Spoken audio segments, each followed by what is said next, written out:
এরা anti national, এরা ভারতবর্ষ থেকে ভারতবর্ষকে দুর্বল করতে চায়। এদেরকে আমরা শ্রীঘরে চাই। পশ্চিমবঙ্গের মধ্যে বিজেপির রাজধানীর নাম হচ্ছে রামসাগর। গোটা পশ্চিমবঙ্গের মধ্যে এটা ছিল রাজধানী। এই একটা জিপি কোনোদিন নিতে পারেনি। শরণার্থীরা নাগরিকত্ব পাবে, আর অনুপ্রবেশকারীদের জন্য যোগী আদিত্যনাথজি আছে।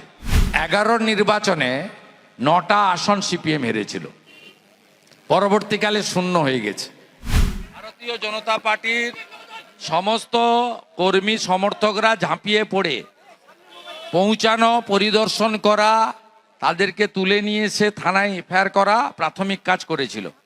আজকে আমি এবং রাজ্যের জিএস সাংসদ, জেলার প্রেসিডেন্ট আমরা উপস্থিত হয়ে তার পরিবারের প্রতি সমবেদনা জ্ঞাপন করা, সংহতি প্রদান করা, পাশে থাকার অঙ্গীকার জানানো, পিতা মাতার স্বাস্থ্যের খবর নেওয়া, বাড়ি পুনর্নির্মাণের ব্যবস্থা করার জন্য প্রাথমিক অর্থ সাহায্য করা, বিকল্প ব্যবস্থা হিসেবে আগামী 7 দিন তার জেঠুর বাড়িতে থাকার একটা ব্যবস্থা করা, তার আগামীকাল সকালেই সিসিটিভি লাগানো সহ তার যে আমাদের ডাটা এন্ট্রি সেন্টার ছিল সেটাকে পুনর্নির্মাণের সম্পূর্ণ দায়িত্ব ভারতীয় জনতা পার্টি নিচ্ছে। আর সাথে সাথে পুলিশকে আমরা টাইম দিচ্ছি 26 তারিখ পর্যন্ত। আজকে ফরেনসিক করেছেন, আপনারা গ্রেপ্তার করুন, আপনারা রং না দেখে গ্রেপ্তার করুন, যাতে পুলিশ ইনঅ্যাকশনের জন্য তাপসকে উচ্চ আদালতের দ্বারস্থ হতে না হয়। এটা পুলিশের কাছে আমাদের আবেদন বলুন, হুঁশিয়ারি বলুন, দাবি বলুন, যে ভাষায় বলতে পারেন সেটা করে আমরা প্রস্থান করছি।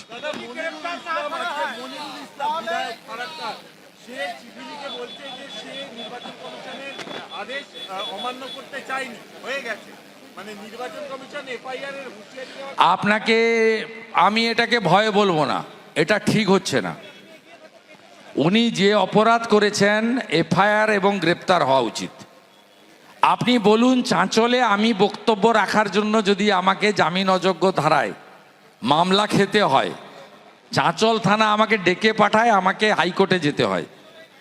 চন্দ্রকোনা রোডে পুরুলিয়ার পাড়া থেকে ফেরার পথে আক্রান্ত হওয়ার পরে আমার বিরুদ্ধে এবং স্থানীয় বিজেপি কর্মীদের বিরুদ্ধে 109 ধারায় যদি জামিন অযোগ্য মামলা করা হয়, তাহলে মনিরুলের মতো ভারতবর্ষের সাংবিধানিক বডিকে এই ধরনের বক্তব্য, বিডিও অফিস ভাঙচুর, বিডিও অফিসের আধিকারিকদের মারপিটের পরেও ওই অনুব্রত মণ্ডলের যে বানান ভুলের চিঠির মতো আইপ্যাকের লিখে দেওয়া চিঠিকে গ্রহণ করে কেন এদেরকে ছেড়ে দেওয়া হবে? এই মনিরুলের ব্যাক হিস্ট্রি অত্যন্ত খারাপ। ব্যান অর্গানাইজেশন পিএফআই শামসেরগঞ্জে ইউনিফর্ম করে রুট মার্চ করেছিল। এই দেশ বিরোধী সংগঠন অ্যান্টি ন্যাশনাল অর্গানাইজেশনের মিটিংয়ে শামসেরগঞ্জে বক্তব্য রাখার অভিযোগ মনিরুলের বিরুদ্ধে রয়েছে। মনিরুলের ভাই 2024 সালে নভেম্বর মাসে ধুলিয়ান শামসেরগঞ্জে 10টা হিন্দু গ্রামে হিন্দুদেরকে পলায়ন করতে বাধ্য করা, দাঙ্গা, হরগোবিন্দ দাস, চন্দন দাসকে খুন করার ক্ষেত্রে নেতৃত্ব দিয়েছে। এই রকম একটা রেকর্ড রাখা লোককে এই রকম একটা চিঠি লিখিয়ে ছেড়ে দেওয়া হলে আগামী দিনে এই ধরনের যারা জঙ্গি মানসিকতা সম্পন্ন বা দেশ বিরোধী মানসিকতা সম্পন্ন লোক, তারা উৎসাহিত হবে এবং আগামী নির্বাচনকে আরো রক্তাক্ত করবে। এরা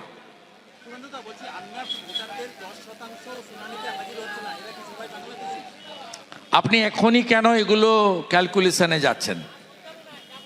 ফাইনাল ভোটার লিস্ট বেরোনোর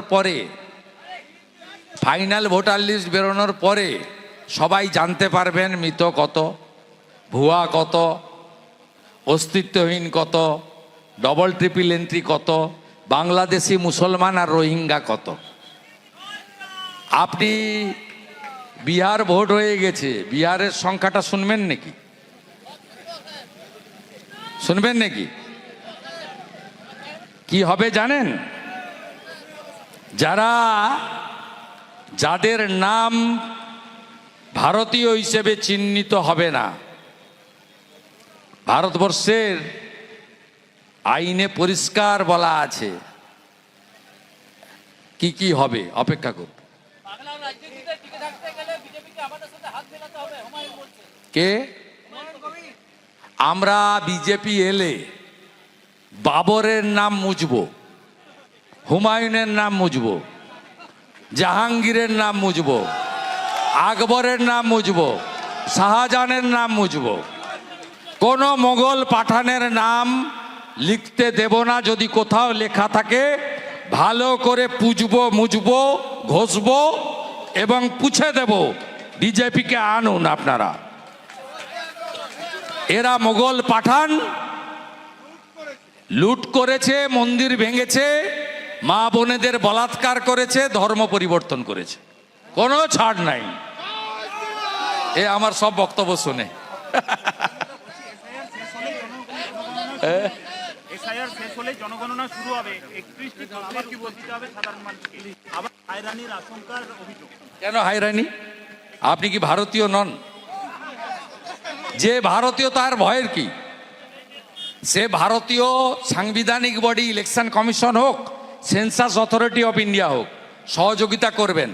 আমরা চাই না কোনো বাংলাদেশি মুসলিম রোহিঙ্গা ভারতে থাকুক, পশ্চিমবঙ্গে থাকুক। আমরা আশ্রয় দেব হিন্দুদের, তারা ধর্ম বাঁচানোর জন্য, মেয়েরা শাঁকা পলা সিঁদুর বাঁচানোর জন্য, ছেলেরা ধুতি টিকা শিখা বাঁচানোর জন্য তারা ভারতে এসেছে। তারা শরণার্থী, আর বাংলাদেশি মুসলমানরা অনুপ্রবেশকারী।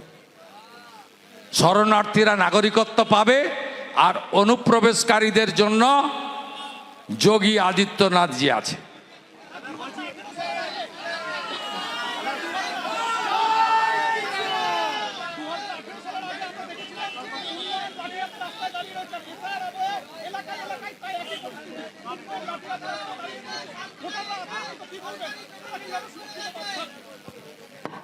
শুনুন, একটা সময় এই সব এলাকা পুরোপুরি তৃণমূল কংগ্রেসের আগে সিপিএমেরও এইরকম রাজত্ব ছিল। এখানে অমিয় পাত্র, তালডাংরার মনোরঞ্জন পাত্র, এরা এখানে ভীষণ দাদাগিরি করত। যদিও ওঁদাতে ওরা ফরওয়ার্ড ব্লককে দিত, ওখানে আমাদের তারকেশ্বর বাবু, তারাপদ বাবু দাঁড়াতেন। কিন্তু বাসুদেব বাগ বলে বাঁকুড়ার একজন এসপি ছিল, সেই এসপির নেতৃত্বে অত্যাচার হতো। সেই বাঁকুড়াতেও কিন্তু অত্যাচারীরা শেষ কথা বলেনি। 11 নির্বাচনে 9টা আসন সিপিএম হেরেছিল, পরবর্তীকালে শূন্য হয়ে গেছে। আপনারা এবারে, আমরা তো পরিবর্তনের সাথী, জোটের প্রার্থী ছিল সৌমিত্র খান কোতলপুরে, আমি প্রচারক ছিলাম। আমরা অনেক আশা নিয়ে পরিবর্তন করেছিলাম, কিন্তু আমরা বুঝলাম যে বোতলটা নতুন, মদটা পুরনো, তাই আসল পরিবর্তন আসেনি। তাই আমি 6 বছর আগে, সৌমিত্র ভাই 7 বছর আগে ভারতীয় জনতা পার্টিতে আমরা সবাই যুক্ত হয়েছি, অমরদার নেতৃত্ব মেনে নিয়েছি। পশ্চিমবঙ্গের মধ্যে বিজেপির রাজধানীর নাম হচ্ছে রামসাগর। গোটা পশ্চিমবঙ্গের মধ্যে এটা ছিল রাজধানী। এই একটা জিপি কোনোদিন নিতে পারেনি, এই প্রদীপ লোধা আছে, জানে। অতএব আমরা আসল পরিবর্তন মোদিজির মার্গদর্শনে পশ্চিমবঙ্গ বিজেপি আনবে, তার জন্যই কাজ করছি।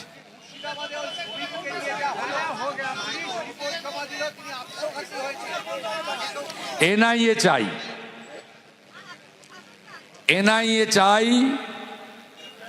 অ্যান্টি ন্যাশনালরা করেছে। প্রসাদ বলে একটি হিন্দু দোকান ভেঙেছে, লুট করেছে, 2 দিন ধরে জাতীয় সড়ক আটকে রেখেছে, রেলের উপরে পাথর ছুঁড়েছে, রেল বন্ধ করেছে, পুরো নর্থ ইস্টার্নকে কাট আপ করেছে। এরা অ্যান্টি ন্যাশনাল, এরা ভারতবর্ষ থেকে ভারতবর্ষকে দুর্বল করতে চায়। এদেরকে আমরা শ্রীঘরে চাই। মমতার পুলিশ পাঠাবে না, কারণ পুলিশকে জামাত করে দিয়েছে তৃণমূল। আমরা চাই এনআইএ আসুক, চুলের মুঠি ধরুক, ভিতরে নিয়ে চলে যাক। আমাদের ভিডিও ভালো লাগলে লাইক এবং শেয়ার করুন। কমেন্ট সেকশনে গিয়ে জানান আপনাদের মতামত। আরও ভিডিও পেতে আমাদের চ্যানেল সাবস্ক্রাইব করুন এবং প্রতি মুহূর্তে খবরের আপডেট পেতে প্রেস করুন বেল আইকন।